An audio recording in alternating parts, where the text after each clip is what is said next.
When working with wood, whether cutting, drilling or sanding, PPE is a must. What you will need: protect your eyes from wood chips and dust with safety glasses. Choose a pair that protect your eyes from the sides too.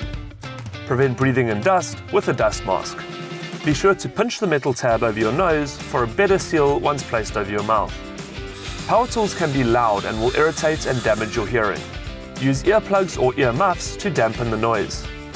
Protect from splinters and cuts, as well as maintaining a firm, non-slip grip with a pair of gloves. Protect your feet from falling and sharp objects. Use non-slip safety boots, complete with steel toe caps and penetration resistance. It's important to wear the correct PPE to protect yourself against hazards you might encounter while working. Get to Builders for all your personal protective equipment, or shop online at builders.co.za. Click and collect, or have it delivered to your door. Get to Builders. Get it done.